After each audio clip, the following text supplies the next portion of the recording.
welcome to 6-Somethings to Talk About. Welcome back to 6-Nothings, because that's the name. No, we're giving them something to talk about. How about love, John? No. Well, is that on the list? No, love is not on the list. I don't like 6-Somethings. Well, It's too specific. We will come up with an answer for this. Eventually, someday. I don't know why we're not workshopping it. This is the thing, is like we We both don't seem to have be a workshop, entrenched. John, on this. It is left to the higher powers. Well, I'm sure, we'll be in episode 100 at this point, and we'll be still it's having left to this the higher argument. powers. Yeah. Anyhow, I'm John Michael Garapi, your host, and with me today is Ron Charette. It's a lackey. Because my co-host. Somebody has some confidence. They must have taken a power shot this morning. Oh, it was something, I'll tell you. No, it's nothing. Anyways, I got this from Quora.com on a question which was what are some movie mistakes that only made the movie better? That's obviously too broad. There's way too many answers to this Quora question. So you're assuming that there are too many answers. Well, I mean, we could spend the entire episode talking about this one question. What are movie mistakes that made the movie better? Well, what are mistakes? Yeah, these are what are mistakes that made the movie better. I guess that's my first question is, what's an example of a mistake? So an example of a mistake would be in the movie, is it Taxi Driver? Where Robert De Niro is walking down the street and a car practically runs him over and he slams on the hood and starts saying, I'm walking here. That car was not expected to be in the shot. That line is not in the movie. It's just an accident where the car jumps into a shot from some random New York driver because they're just filming randomly in New York, and an excellent response from the actor, and we got a movie mistake that made movie magic, right? Well, I wouldn't necessarily consider that a mistake. I would look at, say, something Robert De Niro, if he's, he's a method actor, from what I can tell, and from what I've got that wrong. It's not Taxi Driver either. I can't remember what movie that's from. But, okay, so it's some movie. The idea is that if somebody's in character and there's a situation that occurs, it might be, in my opinion, something like an outtake, but I don't know if it's a mistake. All right, how about this for a mistake? Because we're going to be talking about The Lord of the Rings, and there's 3 from The Lord of the Rings. 2 of these, I can understand your response, it wasn't supposed to happen, but they worked with it. One is in The Lord of the Rings, there's a scene where Eowyn is standing outside the castle. It's at the lowest point of the 2 towers, and there's a flag waving in the wind, and the flag rips off and flutters down and lands over where the men who are coming to relieve that was a mistake. That was a pure mistake. That flag was not supposed to rip, but it added so much drama to the scenario. We have a fallen kingdom. Here's their torn flag, and it's just fluttering off in the wind. Okay, now again, considering as humans, somebody like myself, let's say I like to control all variables. Yes. Still, would I consider something like that a mistake? I wouldn't necessarily consider it a mistake. At what point does something They still placed the flag there. It was a windy day. They chose to film on a windy day. Yeah. So we can't. But they had no idea that the flag was going to tear off from the flag. Yeah, I can't control for the variable of the flag tearing off. But at the same time, it's it occurs in a shot, and it's the setup was still there, the action still occurred, and it was something that was appreciated. Well, I'll give you another example. Okay, sure. If you're talking about let's say an actor in a goof, something that they do, and they're meant to improv something, and they just kind of say something off the cuff. I mean, that happens all the time in some films. Right. One of the interesting things about that, to me, is that we don't consider those mistakes. Those are things that, they're riffs. Just because a human creates something and it doesn't go exactly to plan doesn't, to me, make it a mistake. What you're talking about is the rough equivalent of, I think it's Spider-Man 2, where, what's his name? Peter Parker, John. He plays He's a Spider-Man. Spoiler alert! No! I didn't get that far into the movie. Apparently you didn't get anywhere in the movie because you have no clue as to what's going on. Robert Downey Jr. is getting into a car. Tom Holland, who plays Peter Parker, is already sitting in the car. And Robert Downey Jr., of course, plays Tony Stark. And Peter he's supposed to move over when Robert Downey Jr. comes in, and he doesn't because he's just in the scene and not really thinking. And Robert Downey Jr. says to him, okay, you're going to move your leg and I'm going to sit down here.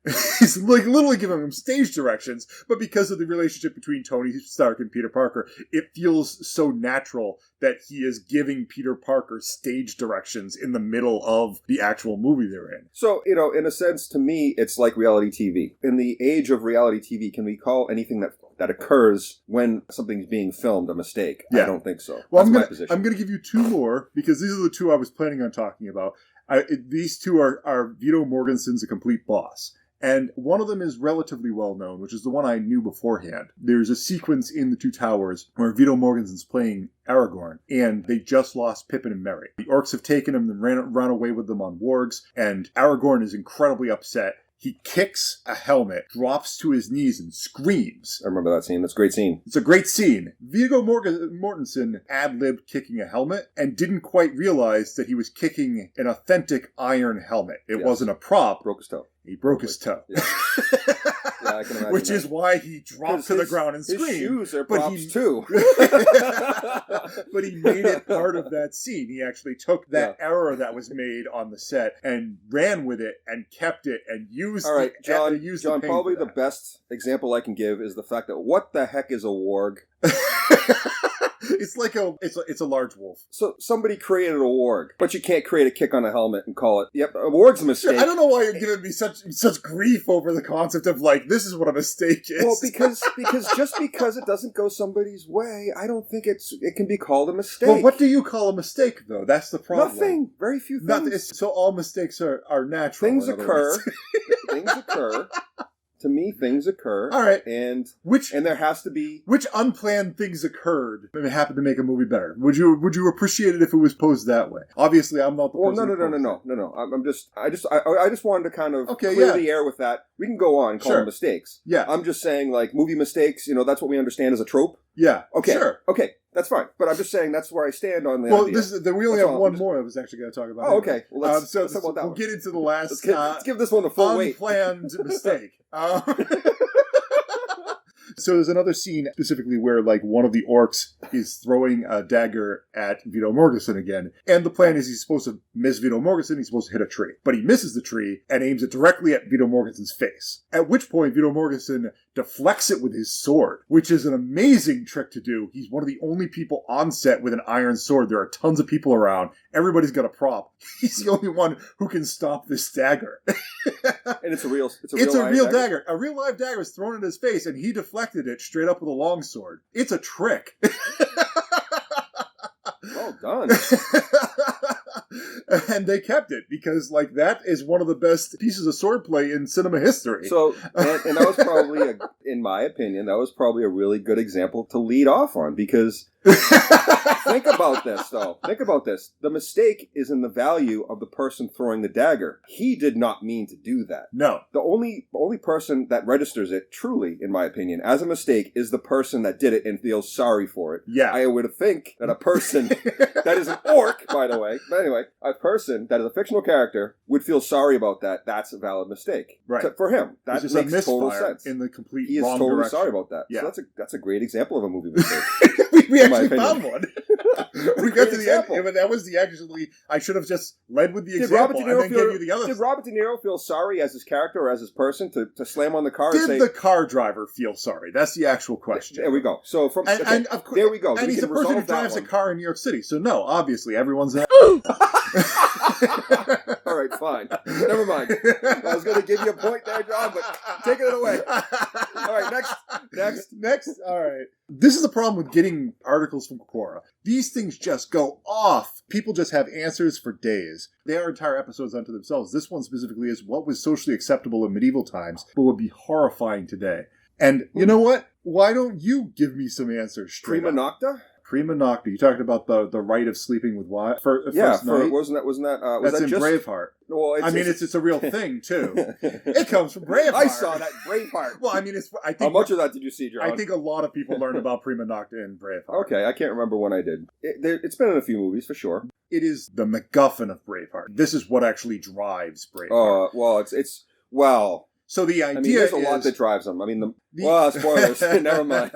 The idea behind Prima Nocta is that if a person is about to marry his wife, the first person who gets to sleep with that wife is the lord of the land. Some regent. Some regent, which is totally uncool and was only really in place for not a very long time. but enough for it to be a harrowing practice and traumatizing. To be honest with you, when going over some of these answers, I was just going to skip past a lot of the trauma stuff, because quite frankly, the way women are treated during medieval time period is terrible. Let's go through all of them quickly that we have, and then we'll double back and we'll talk about them like in terms of today then, and see if that in fact in terms of social distancing, see if that even plays. But as a fun thing, another one was what was that? Tithe? No, not. It wasn't a tithe. It was an indulgence. You had to pay indulgences. It was the papacy. There was a lot of corruption in the Medici times and before that, and all the way through. And so, like, what happened is that there was this eventuality where the Pope, I guess, started to lose power, and so was bribing people that if they wanted to keep in the religion, they would have to pay him money. Now, that's not quite what indulgences are. Well, it was part of it, though. Well, so here's the thing, is indulgences work both ways. It's corruption from the other side as well to some extent, but this is a little bit more like moral corruption. It originally started off the concept that people who die, if they weren't necessarily great, but they weren't necessarily bad, they end up in another place. They end up in purgatory. And if you pay indulgences, you pay money to the church, that is a good deed that you're doing to help on someone other's behalf to try to push and elevate them into heaven. Now, that is bribery.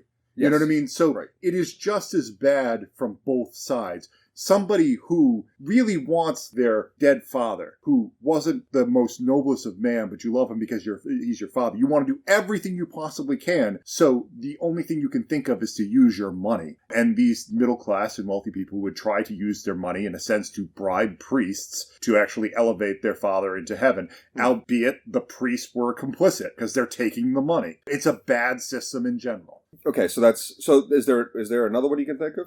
This is just talking about how life is. Two of them, Prima Nocta and indulgences. Yeah, we both agree that they were practices in the medieval times that were considered bad. See, here's the thing is like, I was going to skip past all the bad practices just because it can get really weighty when you really get into the medieval stuff. So, like, stuff along the lines of, what is your day-to-day life? So now it's like the fun. So this is the bad. I say the fun with a quote-unquote here. So you're going to go with some objectively good practices in the medieval times. No? I'm going to be going with, like, some more trivial stuff. Stuff along the lines of, you don't have a last name. You live in medieval time, your name is Ron. You know what I mean? Like, and then whatever I do, you're Ron of the city that you live in. Or Ron of, this is my father, I'm my father's son. You know, is where we get a lot of those last names. Or, like, you probably live inside your house, you probably put hay down, because hay is commonly used as a way to make your house more comfortable, because you go around barefoot everywhere. And that, you know, you live with your chickens and your pigs inside your house because you don't want people to steal them. Like, there's just all these strange practices of, like, the way you live. So, John, I don't know how that's changed from, like, let's say, the fact that you can still change your name you can. To anything you want, except for, like, exclamation points and numbers. You could still, what was the second thing? Hey? Yeah. So, I mean, you could buy shag rugs if you're one, or, like, no sponsorship, obviously, of that is implied. Or you could buy shag rugs and other type of furniture that is plenty plush. All right, and then of course people keep dogs and cats in their houses all the time. So you want to go with strangeness that could only happen during the medieval time. But I'm just saying those things happen. No, I understand. We'll switch over to strangeness that could only happen during the medieval time. During medieval times, people would send armies of children as missionaries to foreign lands to try to convert people. That's something we don't really do nowadays. The Children's Crusade is the most famous of those, but it was not an uncommon practice to just send out the children because we just had too many of them. Sometimes families just had so many children that they were giving some of them over to God.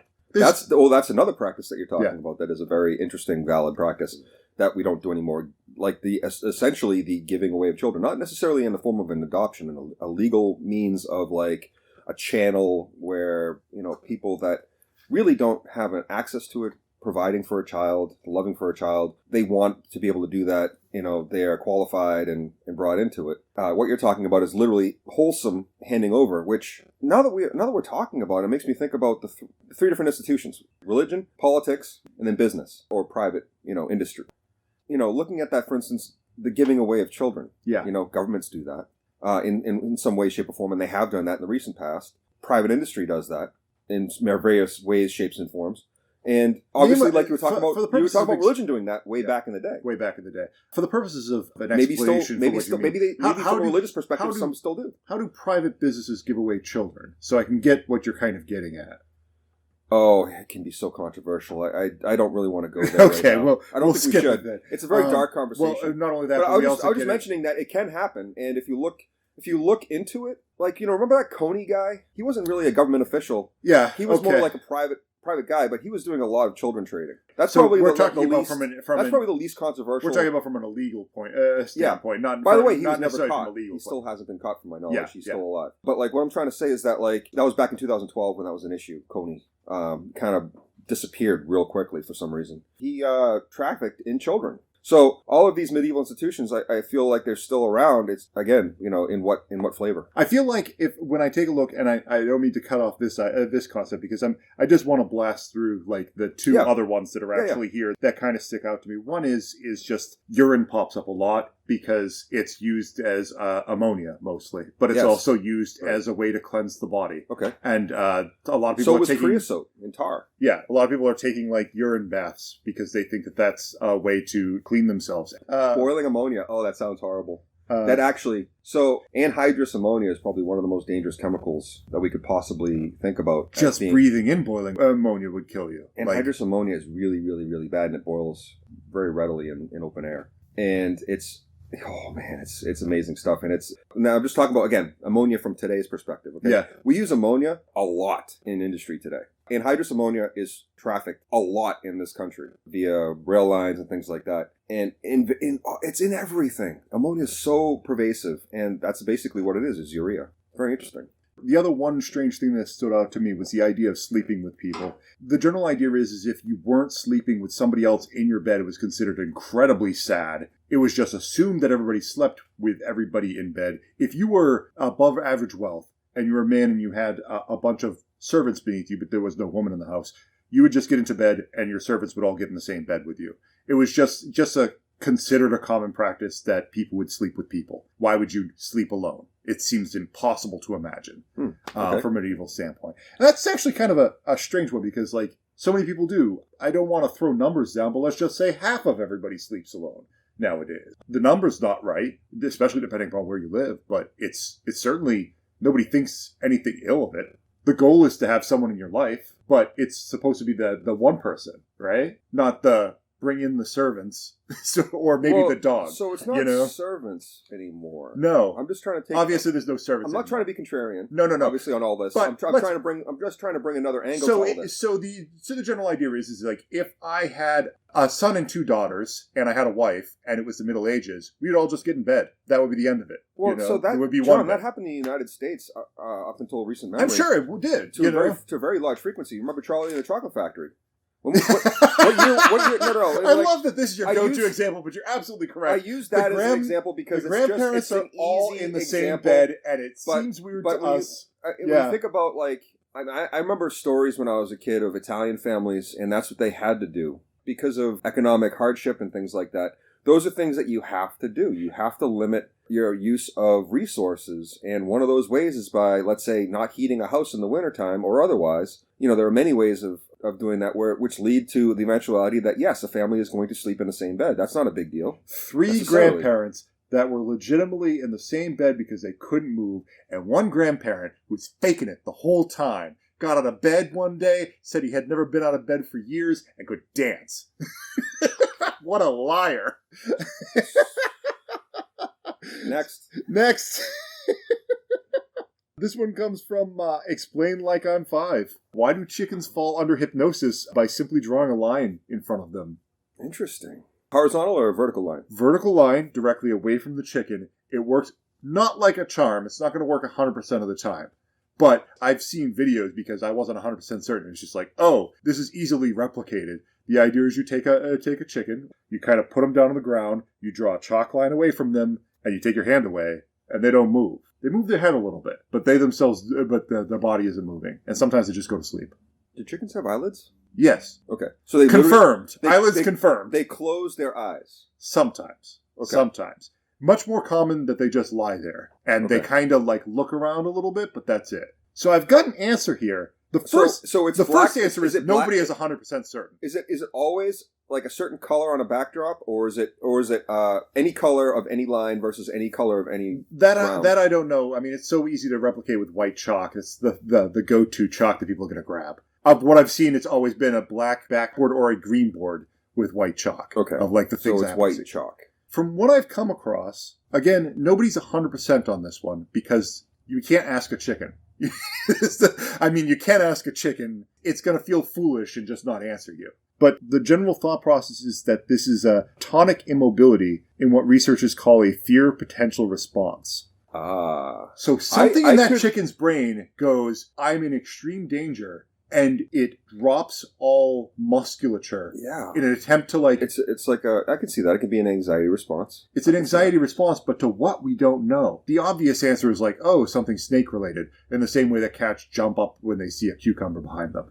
But like, maybe? Like, there's no real explanation for it. It is just a chalk line. They're not seeing anything incredibly strange in front of them. All right. Now, this is not necessarily something that people say anymore to great frequency that I can remember. But, hey, John, what are you, chicken? Now, that was said by somebody sometime somewhere. Nobody calls me chicken! Somebody said that sometime somewhere.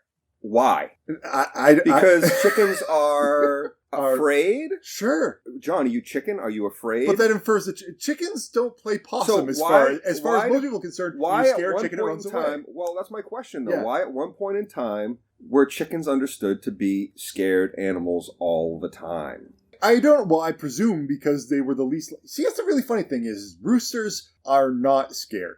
They will stand right up to you and give you hell. Is there any reason why this could be rooster-related? Maybe chickens are by default always running away and roosters by default always coming at you. I don't know. Technically, it's the hens that are running away.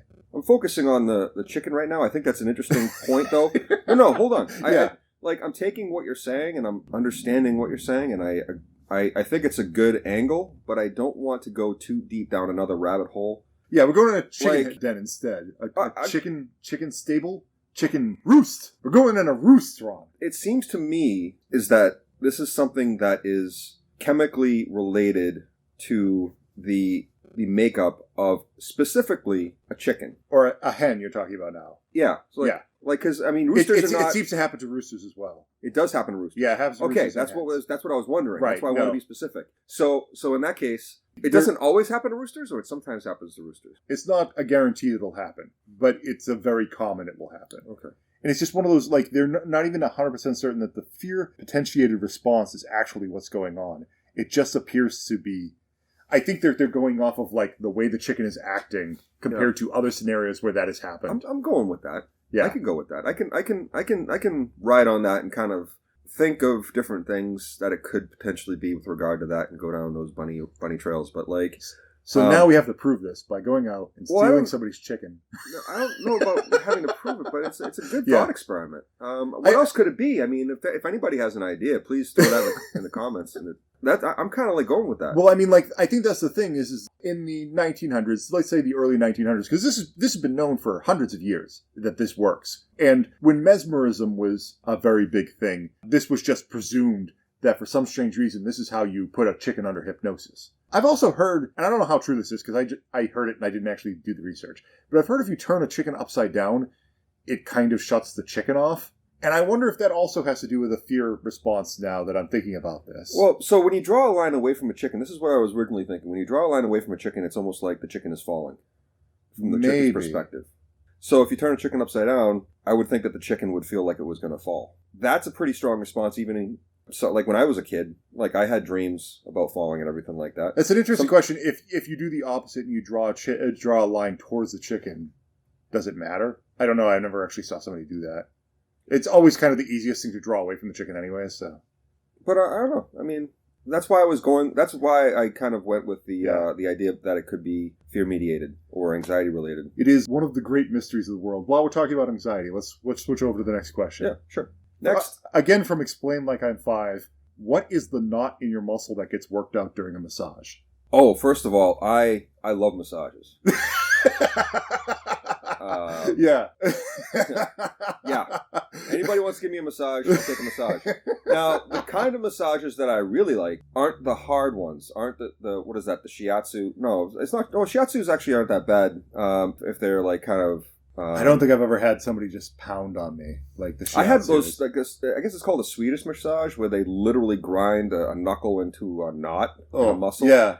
And I don't like those. It depends on what the muscle is, too. I never really had... That's one of those things. And if I go into a spa, I hate those massages. Like the water against my skin almost makes me feel itchy.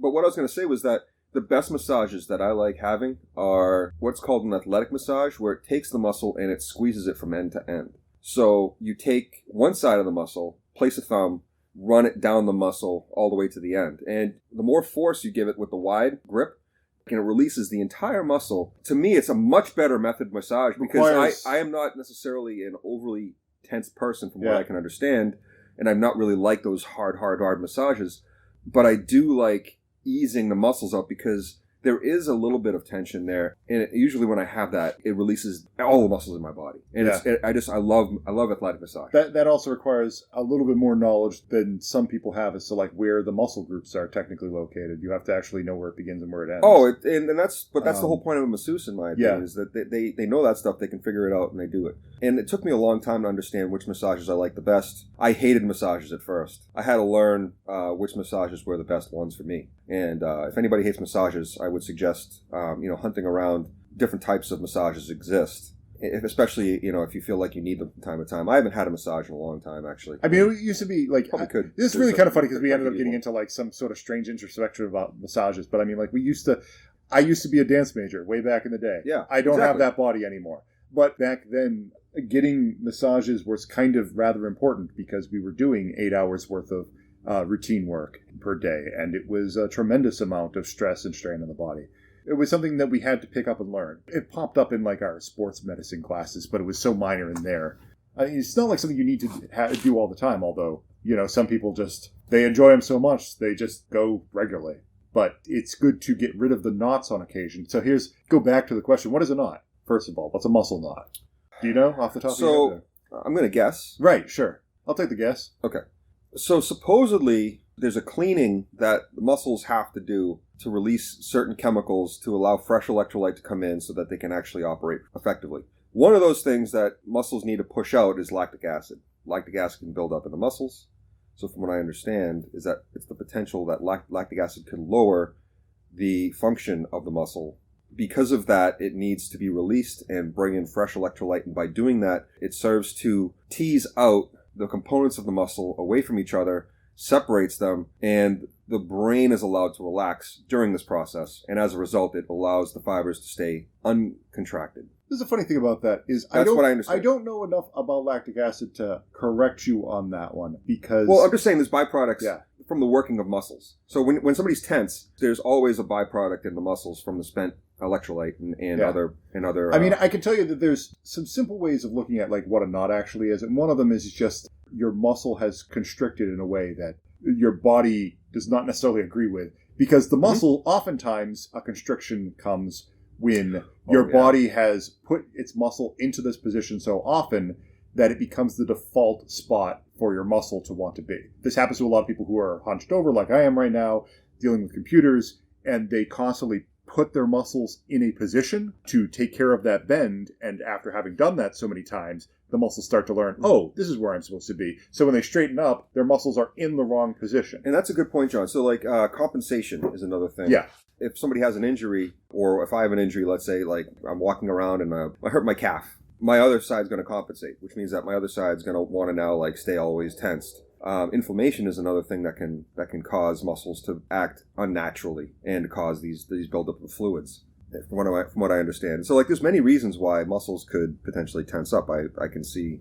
The reason why massaging works is, unfortunately, this is another one where people aren't 100% in agreement with, but there is a response that I actually kind of like, based upon everything that I've read, which is something along the lines of, in the process of working that muscle, you are applying enough pressure that the body says something's going on right now, and it sends blood because it assumes maybe there's an injury going on.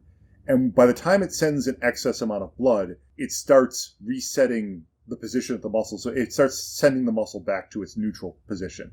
In a sense, your muscle has noticed the problem that it didn't actually think was a problem, is responding to it, and is straightening it. Well, so the sending of blood is actually very good. Like that's, again, By pressing on the muscle, you're creating circulation. Yeah. And that's the sending of blood. You're letting a lot of fluids in there. Blood is one of the like, by no means was I saying, like, I wasn't cornering the whole argument on lactic acid. I was just saying that's just one component in the ridiculously complex soup that is... Because this is the problem. Because the muscle. You have a problem where, like, if you oversimplify this, it starts to sound like... Oh, I don't think it's simple. Oh, I know. But what I'm saying is if you oversimplify it, it starts to sound like you're talking about, like, an ice pack or, like, you're talking about a juice box. Where, like, all you have to do is squeeze one end and then all the fluids balance out. You know, and also, that's not the point. This is another interesting side of this, too. So there's 3 different types of muscles. There's skeletal muscles, there's cardiac muscles, and there's smooth muscles. There's the muscles that are in the intestines, and I think those are smooth muscles.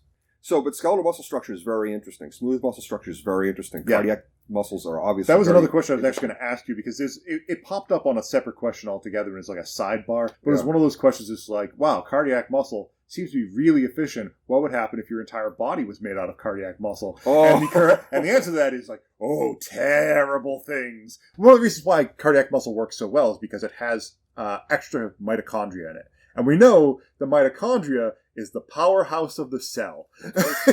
That's what they say over and over and over and over again. So if you have extra mitochondria inside your cells, then you are producing extra energy. It's just bursting with energy. But of course, all that energy costs resources. So you can't make the whole body out of that. But the most important thing is that, and I can't remember what's actually causing it to do it, but cardiac muscle is waiting for a cue. It is always, it's built to tense. It's an electrical signal, John. On a pattern. It's literally an electrical signal. Yeah, it'll go boom, boom, boom, boom. So if your bicep was made out of cardiac muscle, it would just go flex, flex, flex, flex, unless something was actively stopping it. You need a signal to slow it down, and even the signal that we actually send out is intended to slow it down, not intended to stop it. I'm not sure if you're explaining it correctly. Oh, no, I'm not. I'm definitely not explaining it perfectly. This is a gross oversimplification. Because I don't think it's really... it's probably not a good idea to get into this. Because... we are not doctors. No, we are not doctors. But we also don't expect you to replace your arms with cardiac muscle. Important, in my opinion, the most important component of what you just said, which is a very interesting thing to say. Mitochondria are the powerhouses of the cell. Like everything you said, very interesting.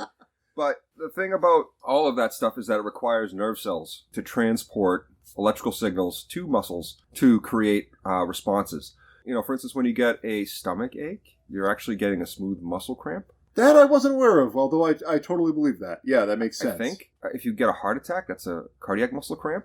And if you get a cramp in your arm, that's a skeletal muscle cramp. So the idea is that all these muscles can cramp. All these muscles have analog functions and processes that are described in different ways, I think. I mean, I'm not actually sure about the heart attack thing. I would like to point out that there are many ways to get a heart attack. So, no. But what I'm trying to say is that's cramping. It's a type of cramping. And so, again, don't want to go there because it gets really complicated from there. So, shall we move on then? I think so. This is from The Hollywood Reporter. Court rules photographer gave up exclusive licensing rights by posting on Instagram. Sorry? From April 14th, 2020. Court rules photographer gave up exclusive licensing rights by posting on Instagram. This is a New York judge. Something I remember, like when you say exclusive licensing rights, you mean like copyright or licensing rights? So the general idea, National Geographic contacted a professional photographer and noticed that one of her photographs was on Instagram and said, hey, we'll give you $50 if we can put this in an article. And she said, no. It's worth more than $50 to me. So then they posted in the article anyways. When she sued them, National Geographic defended by saying Instagram was hosting the picture, Instagram had full rights to host that picture, and we used Web 2.0 technology to make a portal link to the picture that's on Instagram. And the court upheld that. So what happens if the photographer deletes the picture from Instagram? It is Instagram's picture, technically. It is not the photographer's picture. Because they have shared rights. Instagram can keep it up if Instagram wants to. Well, but now, if the photographer wants to delete it, though, then what happens? In theory, the photographer can delete it, and therefore her picture won't be seen on the most commonly used platform to share pictures amongst professional photographers. This is one of the problems. But that's her choice. That there is a choice being made there. Okay. you can solve the problem by removing the picture from Instagram. But at this point, the damage is done. All money has been made. Any article that comes out, the time period you're going to make the most money off that article is in with the first 2 or 3 days that it releases. And then after that, it's meaningless. So it doesn't matter anymore. So even though she could remove her picture now, by now it's too late. The actual money-making period is all over. Well, I guess, it was a court decision. So, the idea is that it probably did take a long time. But what I was thinking was that, if she just deleted it immediately, once she realized that the picture was hosted by Instagram and being used by National Geographic, would she still have a court case? I think so. Would she have been able to protect her intellectual capital, or whatever you want to call that? I think this quote is actually rather important. I'll just read this. I think she would have. So that you could actually get... So I think 2 things would have been stated if she acted earlier. Her point of view, Sinclair's point of view, is she argues that it's unfair for Instagram to force a professional photographer, like her, to choose between remaining in private mode on one of the most popular public photo sharing platforms in the world and granting Instagram a right to sub-license her photographs to users like Mashable. Unquestionably, Instagram's dominance of photograph and video sharing social media, coupled with the expansive transfer of rights that Instagram demands from its users, means that plaintiff's dilemma is a real one, but by posting the photograph to her public Instagram account, plaintiff made her choice. This court cannot release her from the agreement she has made. I think that that's very relevant information that's coming forward. Evidently, your stuff's not necessarily safe on Instagram anymore. I don't think it ever was. It never really was, but, it wasn't from, a public point of view. Oh, the public can, share my photo, but the public isn't really making money off my photo.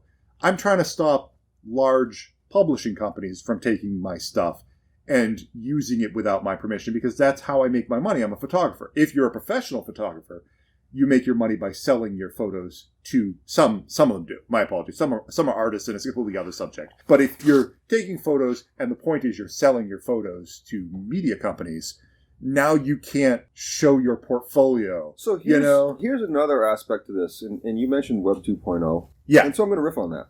I would have had a lot of different position on this years ago. But now my position is... A quick explanation for what Web 2.0 is for the audience, because the general idea is that a lot more websites are open to allowing people to take code and use that code to get information from websites, so they can build and use off that code different programming. So, for example, let's say weather.com is constantly displaying the weather. If they're releasing the code that allows me to look at their weather patterns, I can take that code and use it in my own program and show you other things that are happening. It's the reuse of code for the purposes of building content. As opposed to each page being an isolated block. Somebody can create content and then provide that content to somebody else that can use that content and create more content. And then somebody else can use that in turn to create more content. And so it's a recycling of code for the purposes of creating content. It's why we have things like Twitter bots, because Twitter bots is picking up code from Twitter and then proceeding to use information and creating a program that goes back onto Twitter. So what I was going to say was that there's a value in, let's say somebody like an Instagram creating a Instagram Flickr. But there are websites, let's say, that are photography focused, where they would almost protect the photographer and allow them to share their photos. So who's to say that, given the, again, Web 2.0, that a photographer can't use a photographer-friendly site, host a picture to Instagram via a link, and then any licensing is still going through that. It's almost like an eBay for photographs. Well, there are other ways of looking at this from a Web 2.0 thing that isn't even a website. It's just along the lines of I want to be able to access all of these photographers simultaneously. I want to make a spreadsheet. Like an IMDb I would use Web 2.0 off of Instagram and be like, this person and this and this person and this. You just make the code and be able to gather all the information. That's the point of Web 2.0. But the problem is there's copyrighted material in the middle of all this. Well, what I'm trying to say, though, is that you have Corbis, you have Alarmy, you have all these photography content-related sites, DeviantArt, whatever you want to say. There's a whole bunch of stuff out there. Flickr. The idea is that it's built for the photographer. Now, it's not necessarily built for the photographer to license through them. There's various channels for how that happens. But if the photographer wants to maintain rights over their photos, Web 2.0 can still be a valid conduit. It's just that Instagram is not that solution. Unless they want to turn it around and make it about photography instead of about social. Obviously, this is going to be an ongoing thing, and if this one court case proceeds to stand, and other, I think it's fine. I think the court case, if it wants to stand like it is, the reality is that the Web 2.0 method is flexible enough where people can work with that as photographers and still make money. Well, one way or the other, I think the other answer is Instagram will have to actually re-examine how they're actually using Web 2.0 and who they allow to access it. And for what reasons? I don't think Instagram cares. I don't think they care either, which is the reason why I'm saying it's an ongoing thing, because it would take them years to start caring, because so many photographers would be ripped off, and they would start to be afraid that another server would I think the only way photographers, still to this day, the only way photographers really can protect their intellectual property is by making their photos smaller in resolution. I'm just telling you, if Instagram falls 5 or 6 years from now, this is where it starts. You heard it here, folks. No, not necessarily. Not necessarily. Obviously Instagram for the college student won't fall because of this. That'd be dumb. It's only falling for the professional photographer. And this is part of the problem, because Instagram is where people go to get their photos. There's really no professional photographer site that does the same thing as Instagram does, but even if there was, people would still go to Instagram, most likely, and ignore the professional site, because it's just the place where the most photos are. That tends to happen. It's the reason why everybody's on YouTube. But I think that's the great part of Web 2.0 is that, it can be reinvented. Just have to create new code and point to it. That's it. Shall we take a break so we can get on to our 6-Nothing? 6-Nothing. Something? Nothing something. We'll take a break. We'll get right back to it.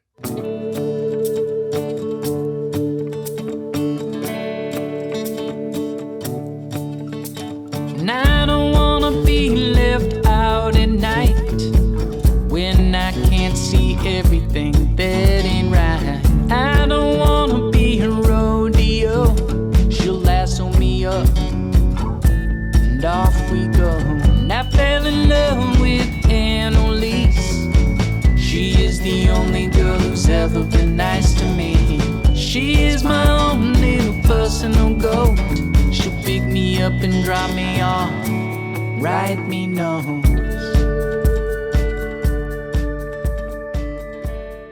We have just watched The American Town Ceded to Mexico in 1970 by Half as Interesting. I would call it full interesting, John. And this is actually a good example of Web 2.0, where it's like we're taking what is essentially something that is freely watchable by you guys, and digestible, and riffing on it and building something new. It's not a mistake. I'm pretty sure you could do this in Web 1.0, to be honest with you. We could have watched the video and then talked about it on our podcast. But we're also we're providing direct links to it. There's a lot of... Kind of. There's a lot of... And we're engaging on it. There's a lot of things we could do. Well, I'll tell you this much. So the Web 2.0 stuff that actually will happen, by the time we put our podcast online, I will be linking to it on my WordPress page, and then you'll be able to watch the YouTube video from my WordPress page. Exactly. That is Web 2.0. Yes. Well, it used to be called hot linking, but whatever. Right. So, but you get the idea. The particular video that we were watching had to do with the Mexican border, specifically the Rio Grande River. The general idea is the Rio Grande was established as a border between the United States and Mexico right after the Mexican-American War, that it was established as a border. I'm not a Texan. It's 1847, I believe. You're more of a Texan than I am. Now, let me tell y'all, that's as far as my Texan access goes. So, the border was established in 1847, but the Rio Grande moves. So they tried to make a law about what to do when the Rio Grande moves, but it kind of got screwed up when you deal with the concept that companies can move the river by shoring up dams. Yeah, they eventually figured out, let's make it the center of the river, call it good. And then they were like, oh, what happens if companies or the government wants to come in and manipulate the course of the river? That was in 1884? Yes, along those lines. So whatever the original treaty was the middle of the river. That was sometime before that. And so they became wise and they said, look, it has to be a natural course. Well, a company came in from the United States and cut off a part of the United States. They did it for the purposes of increasing irrigation by cutting off a bend of the river. But they weren't supposed to do that because it's the border of the country. That section of the United States that got cut off, they were supposed to pay a fine and supposed to delineate it as being part of the United States, and they never did. And nobody backed up on it, and everybody just kind of forgot about it.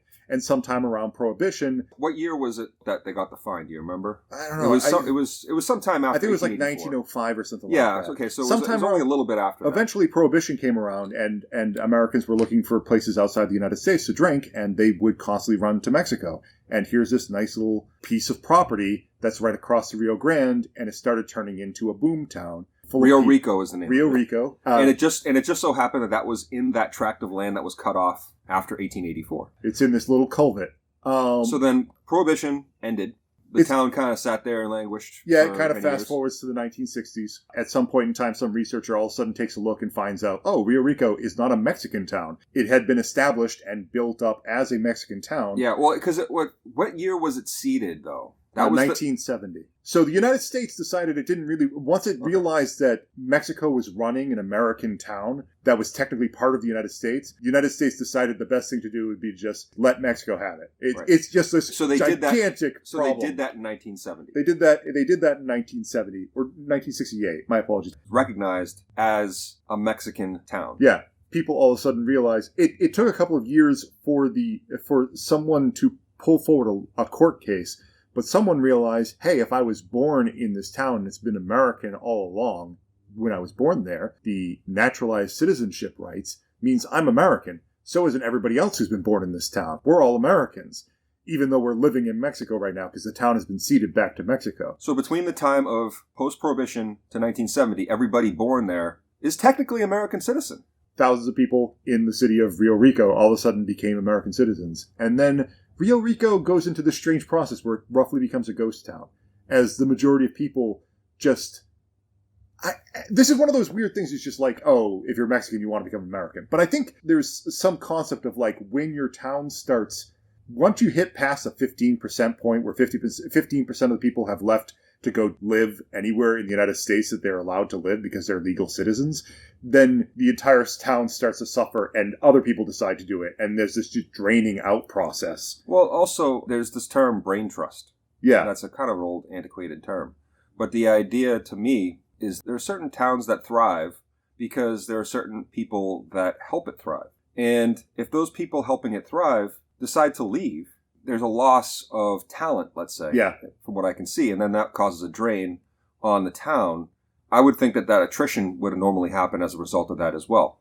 You lose everybody that's in your 20s first, which are like all the people. So that's another thing. It's like, if you don't have younger people taking care of older people, then basically you're going to have an issue where those older people are going to have to go, well, we have to go somewhere to be taken care of because we can't take care of ourselves.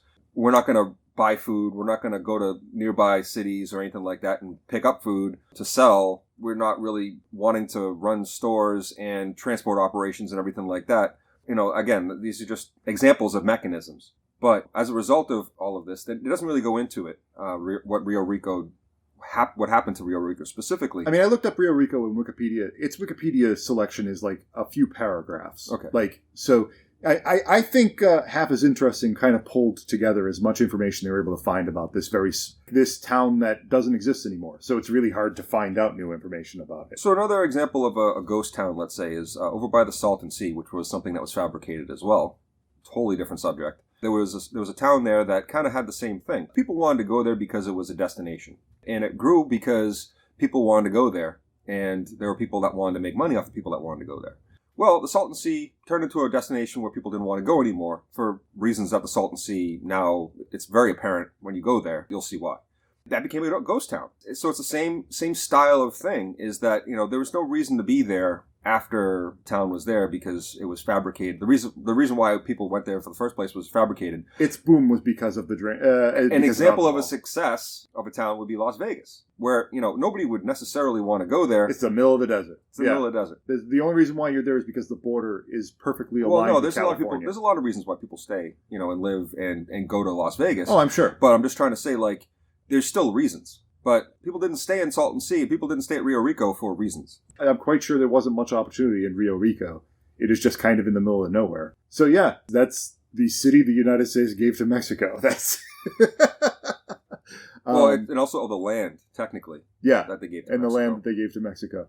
Did we say it was like 1,000 people from Rio Rico that were eventually granted citizenship? It was something along those lines, yeah. Yeah, so, I mean, they realized this, they took it to court, and they won. What a way to find out that you're a citizen of another country. Just be like, oh, hey, where you live is technically part of another country. We're going to give it back to that country, but you're all citizens now. Yeah.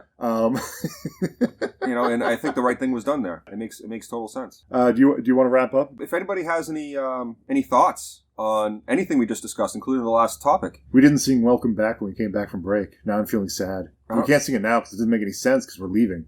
Did we say it after? Oh, we did say it after break. We can plug tradition. We can vanished. We can plug it in. We can plug it into the after break. No, I'm editing. Welcome back. Failure. Welcome back. Is there any song that's called "Get the Hell Out"? Welcome. Ready, John? Yeah. 3, 2, 1. Welcome back. Welcome back. Welcome back. See you later, everybody.